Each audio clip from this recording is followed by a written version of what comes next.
എല്ലാവർക്കും നമസ്കാരം. Advanced happy Diwali. അപ്പോൾ ഇന്ന് നമ്മൾ ദീപാവലി സ്പെഷ്യലായിട്ട് ചെയ്യുന്നത് മിൽക്ക് പേടയാണ്. അപ്പോൾ നമുക്കിത് എങ്ങനെ ഉണ്ടാക്കുന്നതെന്ന് നോക്കാം.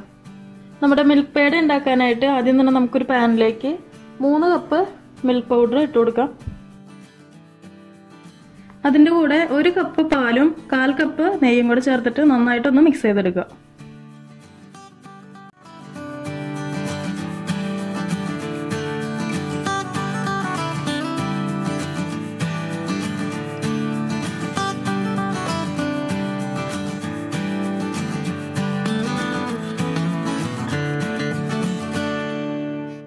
അപ്പോൾ നന്നായിട്ട് മിക്സ് ചെയ്തെടുത്തിട്ടുണ്ട്. ഇനി നമുക്ക് സ്റ്റൗ ഓൺ ചെയ്ത് ലോ ഫ്ലെയിമിൽ ഇട്ടിട്ട് നന്നായിട്ട് മിക്സ് ചെയ്തെടുക്കാം. ഇതിലിപ്പോൾ പാല് ഞാൻ അധികം ചേർത്തിട്ടില്ല കേട്ടോ. നമുക്കൊരു 1/4 കപ്പ് വരെ ചേർക്കാം. ഞാനിതിപ്പോൾ 1 കപ്പേ ചേർത്തിട്ടുള്ളൂ. അപ്പോൾ അത്രയും കൂടുതൽ പാൽ ഒഴിച്ച് കഴിഞ്ഞാൽ നമ്മൾ അത്ര ടൈം ഇത് ഇങ്ങനെ മിക്സ് ചെയ്തുകൊണ്ടിരിക്കണം. പാല് വറ്റി വരണമല്ലോ. ഇപ്പോൾ ഒരു 3-4 മിനിറ്റ് ഒക്കെ കഴിഞ്ഞിട്ടുണ്ട് കേട്ടോ. ഈ ഒരു സമയത്ത് ഇതിലേക്ക് നമുക്ക് പഞ്ചസാര അതല്ലെങ്കിൽ കണ്ടൻസ്ഡ് മിൽക്ക് ചേർത്ത് കൊടുക്കാം. പഞ്ചസാരയാണ് നിങ്ങൾ ചേർക്കുന്നതെങ്കിൽ ഇതിലേക്ക് ഒരു 1/4 കപ്പ് മുതൽ 1 കപ്പ് വരെ ചേർക്കാം. ആദ്യം നിങ്ങൾ ഒരു 1/4 കപ്പ് ചേർത്ത് നോക്കുക. എന്നിട്ട് പോരാത്തുണ്ടെങ്കിൽ മാത്രം ബാക്കി ചേർക്കുക കേട്ടോ. ഞാനിതിപ്പോൾ കണ്ടൻസ്ഡ് മിൽക്കാണ് ഇതിലേക്ക് ഇപ്പോൾ ചേർക്കാൻ പോണത്. ആ സെയിം അളവിൽ തന്നെയാണ് എടുക്കുന്നത്.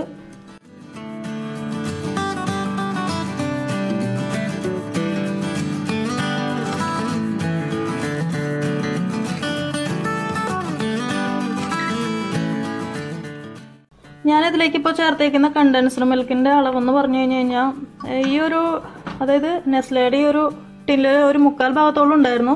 അതിപ്പോൾ 1/4 ഭാഗം എന്ന് പറഞ്ഞാൽ ഇതിപ്പോൾ 397 ഗ്രാം.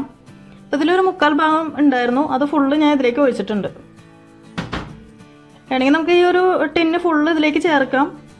പക്ഷെ അത്രത്തോളം വരുമ്പോൾ ഭയങ്കര മധുരമായി പോവും. നിങ്ങളിപ്പോൾ ഇങ്ങനത്തെ ഒരു ടിന്ന് കണ്ടൻസ്ഡ് മിൽക്കാണ് ചേർക്കുന്നതെങ്കിൽ ഒരു 1/4 ഭാഗം ചേർത്താൽ മതി. എന്നിട്ട് പോരാന്ന് തോന്നുകയാണെങ്കിൽ മാത്രം ബാക്കിയും കൂടെ ചേർത്ത് കൊടുക്കുക. കാരണം ഇത് ഡ്രൈ ആയി വരുമ്പോൾ നന്നായിട്ട് മധുരമായിട്ട് വരും.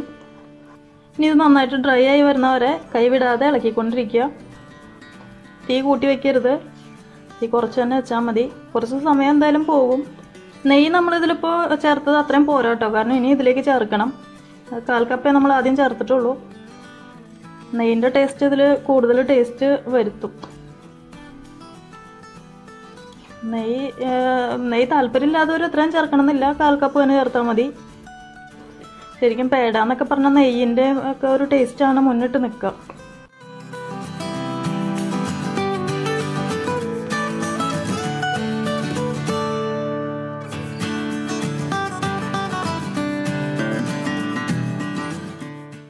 നമ്മുടെ പേട ഏകദേശം ആവാറായിട്ടുണ്ട്. നന്നായിട്ട് ടൈറ്റായിട്ട് വന്നിട്ടുണ്ട്. ഇതിലേക്ക് നമുക്കൊരു ഫ്ലേവറിന് ഒരു 1/4 ടീസ്പൂൺ ഏലക്കാപ്പൊടി ചേർത്ത് കൊടുക്കാം. അതുപോലെ തന്നെ ഒരു 2 ടേബിൾ സ്പൂണോളം നെയ്യും കൂടെ ചേർത്ത് കൊടുക്കാം. ഞാനിതിലിപ്പോൾ 2 ടേബിൾ സ്പൂണോളം ബട്ടറാണ് കേട്ടോ ചേർക്കുന്നത്. നെയ്യിന് പകരം ബട്ടറായാലും മതി. നന്നായിട്ട് മിക്സ് ചെയ്തെടുക്കുക.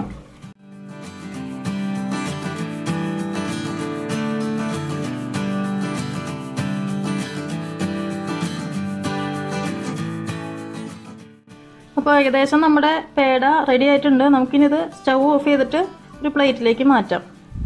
അപ്പോൾ നമ്മുടെ പേട ഞാൻ ചൂടോടുകൂടി തന്നെ വേറെ 2 ബൗളിലേക്ക് മാറ്റിയിട്ടുണ്ട്. ഒരെണ്ണം സ്ക്വയർ ഷേപ്പിൽ കട്ട് ചെയ്യാനാണ്, ഒരെണ്ണം റൗണ്ട് ഷേപ്പിൽ കട്ട് ചെയ്യാനാണ്. പിന്നെ ഇത് ഉരുട്ടിയെടുക്കാനായിട്ടുള്ളതാണ് കേട്ടോ കുറച്ച് മാറ്റി വെച്ചേക്കുന്നത്. ഇനി ഈ ഒരു കണ്ടെയ്നറിൽ പകുതിയോളം ഭാഗത്ത് ഞാൻ നട്ട്സുകൾ ചേർക്കാൻ പോകാം കേട്ടോ. അപ്പോൾ നിങ്ങൾക്ക് വേണമെങ്കിൽ ചേർക്കാം ഫുള്ളായിട്ട്. അതായത് ഒറ്റ ട്രിപ്പിൽ തന്നെ ഒരു വലിയ പാത്രത്തിൽ ഇത് നിരത്തിയിട്ട് അതിന് മുകളിലായിട്ട് നട്ട്സുകൾ വെച്ച് കൊടുക്കാം. അതല്ലെങ്കിൽ ചുമ്മാ ഇതുപോലെ തന്നെ വെച്ചാലും മതി. എന്നിട്ട് കട്ട് ചെയ്തെടുത്താൽ മതി. ഞാനിതിപ്പോൾ ഞാൻ കണ്ടേക്കുന്ന ഡിസൈനിലുള്ള രീതിക്ക് ചെയ്യാൻ വേണ്ടിയിട്ടാണ് ഇപ്പോൾ ഞാൻ ചെയ്യുന്നത്.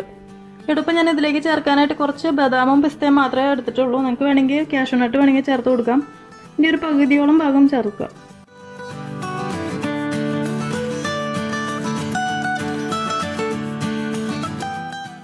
പിന്നെ പകുതിയോളം ഭാഗത്ത് ഞാൻ നട്ട്സുകൾ ചേർത്ത് കൊടുത്തിട്ടുണ്ട്. ഇതുപോലത്തെ ഒരു പാത്രം വെച്ചിട്ട് ജസ്റ്റ് ഒന്ന് പ്രസ് ചെയ്ത് കൊടുക്കുക. കൈ കൊണ്ട് പ്രസ് ചെയ്താൽ അത് ഇരിക്കില്ല ശരിക്കും. ചൂടോടെ തന്നെ വേണം കേട്ടോ ഇതൊക്കെ ചെയ്യാനായിട്ട്. തണുത്ത് പോയി കഴിഞ്ഞാൽ പിന്നെ അത് ഉള്ളിലേക്ക് ഇരിക്കില്ല ശരിക്കും. ഇനി ഇതൊരു 5-8 മിനിറ്റ് ഇതുപോലെ തന്നെ വെക്കുക. കാരണം ഇതിലിപ്പോൾ നല്ല ചൂടാണ്. അപ്പോൾ ഇത് ഈ ഒരു സമയത്ത് നമ്മൾ കട്ട് ചെയ്ത് കഴിഞ്ഞാൽ അത് കട്ട് ചെയ്ത് എടുക്കാൻ പറ്റില്ല. കാരണം കത്തിയിലൊക്കെ ഭയങ്കരമായിട്ട് ഒട്ടിപ്പിടിക്കും. അപ്പോൾ ജസ്റ്റ് ഒന്ന് ഒരു പകുതിയോളം ഒന്ന് തണുത്തതിന് ശേഷം മാത്രം നമുക്ക് കട്ട് ചെയ്തെടുക്കാം. ഇനി ഈ പാത്രത്തിലിരിക്കുന്ന പേട നമുക്ക് ഉരുട്ടി ഷേപ്പ് ചെയ്തെടുക്കാം. അപ്പോൾ അതിനായിട്ട് കയ്യിൽ കുറച്ച് നെയ്യ് അല്ലെങ്കിൽ ബട്ടർ ഒന്ന് ഗ്രീസ് ചെയ്തെടുക്കുക. അതിനുശേഷം ചെറിയ ബോൾസായിട്ട് ഉരുട്ടിയെടുക്കുക. കുറച്ച് അളവിലെടുക്കുക.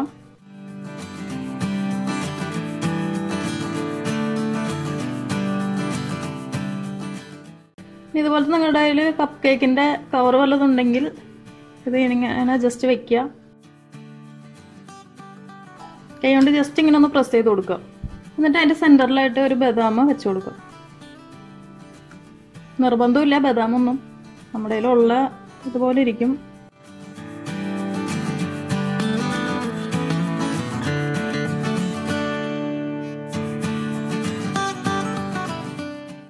ഇതിൽ ഞാൻ പിസ്തയാണ് വയ്ക്കുന്നത്.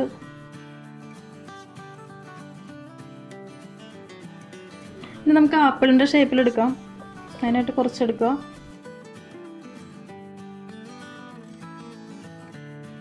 ഇതിൻ്റെ സെൻറ്ററിലായിട്ട് ഒരു ചെറിയ ഗ്രാമ്പു വെച്ച് കൊടുക്കുക.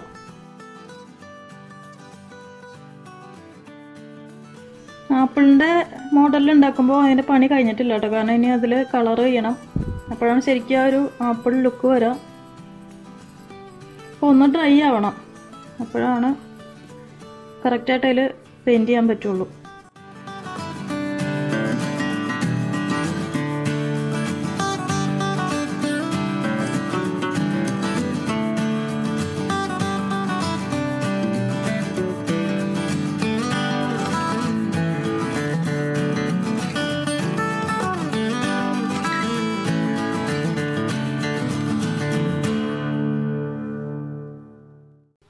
ഇനി നമുക്കൊരു ബൗളിലേക്ക് 1 ടീസ്പൂൺ പാൽ ഒഴിച്ചു കൊടുക്കുക. ഇതിലേക്ക് 1-2 ഡ്രോപ്പ് റെഡ് ഫുഡ് കളർ ചേർത്ത് കൊടുക്കുക.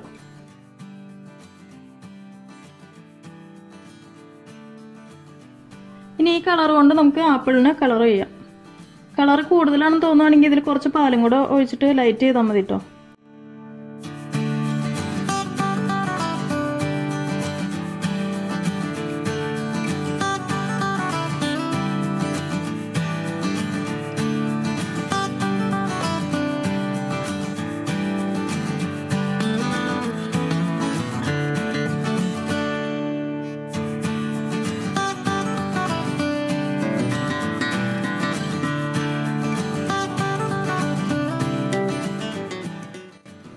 ഇപ്പോൾ ഒരു 5-8 മിനിറ്റ് കഴിഞ്ഞിട്ടുണ്ട്. നമുക്കിനി ഇതൊന്ന് കട്ട് ചെയ്ത് വെക്കാം. അപ്പോൾ കംപ്ലീറ്റ് ആയിട്ട് ചൂടാറാൻ വെയിറ്റ് ചെയ്യരുത് കേട്ടോ. ഒരു പകുതി ചൂടാറിയാൽ മതി. കാരണം കംപ്ലീറ്റ് ആയിട്ട് ചൂടാറി കഴിഞ്ഞാൽ പിന്നെ ഇത് പൊടിഞ്ഞു പോവുള്ളൂ. കട്ട് ചെയ്തെടുക്കാനായിട്ട് പറ്റില്ല. അതുപോലെ തന്നെ ഇത് ഇനിയിപ്പോൾ തന്നെ എടുക്കണ്ട കേട്ടോ. പ്ലേറ്റിൽ നിന്ന് എടുക്കണ്ട. കാരണം ഇപ്പോൾ തന്നെ എടുത്തു കഴിഞ്ഞാൽ ഇത് കിട്ടില്ല. അത് പ്ലേറ്റിൽ തന്നെ ഇരിക്കുകയുള്ളൂ. ഇതിലെ കംപ്ലീറ്റ് ചൂടാറിയതിന് ശേഷം മാത്രം പ്ലേറ്റിൽ നിന്ന് എടുക്കുക.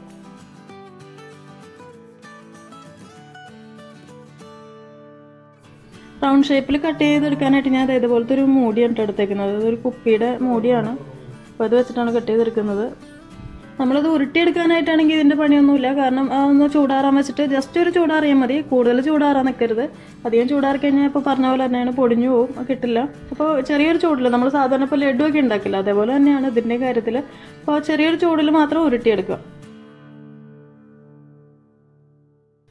അപ്പോൾ നമ്മുടെ പേട എല്ലാം റെഡി ആയിട്ടുണ്ട്. നമ്മൾ കട്ട് ചെയ്ത് വെച്ചിരുന്നത് തണുത്തതിന് ശേഷം ഇതുപോലെ ഞാൻ ഈ പാത്രത്തിലേക്ക് മാറ്റി വെച്ചിട്ടുണ്ട്.